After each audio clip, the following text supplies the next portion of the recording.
અમદાવાદમાં plane crash બાદ સુરત એરપોર્ટની નડતડૂબ બિલ્ડિંગોનો વિવાદ ફરી સામે આવ્યો છે, જેમાં એરપોર્ટની સૌથી નજીકની 4 સોસાયટીને 31 જુલાઈ સુધીમાં નડતડૂબ બાંધકામને હટાવવા નોટિસ ફટકારાઈ છે. બીજી તરફ એરપોર્ટ ઓથોરિટીએ એલ&ટી કોલોની, સર્જન પેલેસ, ફ્લોરેન્સ અને રવિરત્ન સોસાયટીના 20 બિલ્ડિંગો પરના નડતડૂબ બાંધકામ બાબતે બનાવેલો રિપોર્ટ મજૂરા મામલતદારને સબમિટ કરાયો હતો. ફ્લોરેન્સ સોસાયટીમાં કુલ 8 બિલ્ડિંગ છે, જેમાંથી એ બિલ્ડિંગ ઉપર સોસાયટીના નામનું બોર્ડ મૂક્યું છે, જે આ તમામ 4 સોસાયટીની 20 બિલ્ડિંગોમાંથી સૌથી વધારે નડતડૂબ છે. આ ફ્લોરેન્સ નામ લખેલું બોર્ડ 3.4 મીટર નડતડૂબ છે, જેથી તેને પણ હટાવવામાં આવશે.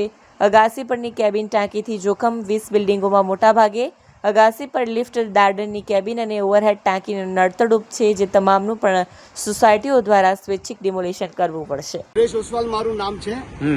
એ ટાવરમાં મારા ફ્લેટ છે 601 602. નોટિસ મળી, અમે બધા ભેગા થયા, એની ચર્ચા વિચારણા થઈ. મ્યુનિસિપલ કોર્પોરેશનના અને ગવર્મેન્ટના જે બી છે એમના સાથે જ છે અમે, પણ અમને પણ સમય જોઈએ. કદાચ પાણીની ટાંકીનો સવાલ છે 7 દિવસમાં, એટલા 7 દિવસમાં બધું કામ કંઈ પૂરું થઈ જવાનું. અમે બધા જ તમારા નિર્ણયો સાથે છે. તમે મને નોટિસ કરી છે, તમે નિર્ણય જો યોગ્ય છે તો અમે કરશું જ, ના નથી અમારી બિલકુલ. પણ તમે બધાનું સર્વે પૂરું કરો ને સર્વે પછી એક સાથે જ કરાવો ને. અમે ફક્ત એક બિલ્ડિંગનું કરીએ એનાથી કંઈ નિરાકરણ નથી આવવાનું. તમારે બાકીની 25 બિલ્ડિંગ છે એ બાકી છે, બરોબર. બધાનું એક સર્વે સારે પૂરું થઈ જાય ને પછી બધાને કરો ને બધા તમારા સાથે જ છે. જો નડતર રૂપ છે ને કદાચ પ્રોબ્લેમ આવે, પ્લેનને પ્રોબ્લેમ આવે, અમને અમારી જાનનો પણ જોખમ છે, તો અમે તો સત્વારે કરશું. પણ જરા બધાનું પૂરું કરો ને એ હિસાબે અમારું સહકાર જોઈએ તમને, તો તમારો સહકાર પણ અમને 100% જોઈશે, એવી સરકારને નમ્ર અપીલ છે. મહેરબાની. સુરેશ ઓસવાલના પ્રણામ ને સર્જન પેલેસ વતી બધાના પ્રણામ.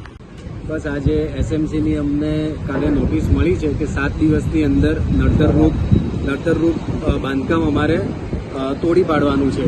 એ ખૂબ જ 7 દિવસની અંદર એ તોડી પાડવું ખૂબ જ અઘરું છે. આજે અમારે કોઈ પ્રોફેશનલ આર્કિટેક્ટ કે કોઈનો ઓપિનિયન લેવો હોય તો બી આજે 4 દિવસે તો કોઈકની અપોઇન્ટમેન્ટ મળતી હોય છે. એટલે સરકારશ્રીને અમારી એટલી જ રિક્વેસ્ટ છે કે જો બધાનો સર્વે એક જોડે થાય, બધાનું એક સાથે તમે સોલ્યુશન આપો, પછી તમે પગલાં લો.